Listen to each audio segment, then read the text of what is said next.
This is the Mark V helmet, which is the one from Ironman 2. And yes, it is a wearable 1-to-1 scale replica of that helmet. I mean, just look at this thing. It's absolutely beautiful.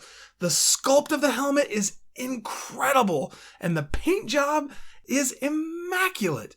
The back of the helmet is this metallic red, and as you can see, it is just absolutely flawless. I love the look of these panel lines. The black paint really makes them pop. It's just some really great looking detailing. The front faceplate is painted a very shiny chrome with a brushed finish to it, which I think looks pretty darn amazing.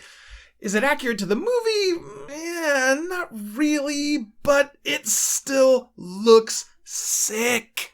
The helmet is not made of metal, but is made from ABS plastic, so it is relatively lightweight. Taking a look at the inside of the helmet, you can see we have some nice padding in here to make it a bit more comfortable to put onto your noggin. Then, of course, on the faceplate, we have all kinds of servos and wires because, yes, this thing does open and close electronically, which we'll be taking a look at shortly.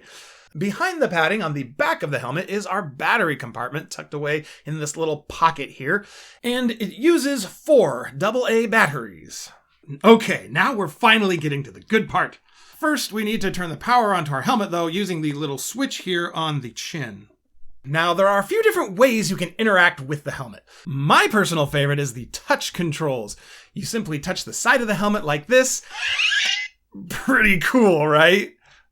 Touch it again to close it, and the eyes light up just like Iron Man's.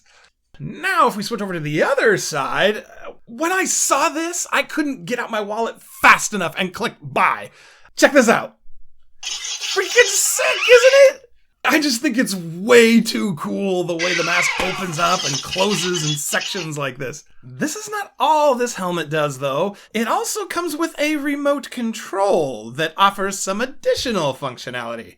I gotta turn this thing on first, and if I push the top button, it opens the mask in the traditional fashion. Press the button again to close. The B button performs what is clearly this helmet's most impressive function. I just can't get over that. It is so cool. The C button puts the helmet into combat mode, which changes the color of the eyes to red, as I'm sure you've noticed. And if you haven't noticed, you probably need to get your eyes checked. The D button turns the lights on and off. And at first it seemed to me the E button did nothing at all. But just so I didn't become a total ignoramus, I checked the instructions and found it turns the sound effects on and off. So I just turned them off. Now when I open the mask, you just hear the noises made by the servos, which actually sounds kind of cool. The third way to control the mask is with the voice controls. Yes, it will actually respond to you talking to it. Of course, there is only a very specific set of commands it will respond to, and it can be a bit inconsistent, but still it's really cool. Let's try it out. Jarvis, start system. The sound of Jarvis talking is probably the biggest letdown of this helmet. It does not sound good at all. I don't know if they're just using a crummy speaker or if they're not using enough onboard memory to store a high enough quality audio file or what. But anyway, open the mask. Close the mask. Start combat mode. Close combat mode. And finally, shut down system. Enjoy yourself, sir. Like I mentioned at the beginning of the video, this is a wearable helmet, and it just barely fits me. My head is about 23 inches in diameter, which is about 58.5 centimeters for those who inches have no meaning to you. To be able to see out of it, I have to tilt my head down like this and look out the top of my eyes. With the white lights on, I can't see much of anything. It's a little bit better with the red, but I see out of it the best when the lights are off. Keeping that in mind, you should know that visibility is pretty limited. Being such a tight fit, it's not all that comfortable for me to wear for a very long period of time, but the padding on the inside definitely helps. Of course, you can do all the opening and closing of the mask and play with all its other functions while wearing the helmet, which is a lot of fun. The helmet comes in 2 pieces, so people with larger heads like me can actually put the thing on. The easiest way I've found to attach the lower piece is to first connect the magnet at the back, and then flex the sides in a little bit and clip them in place like so.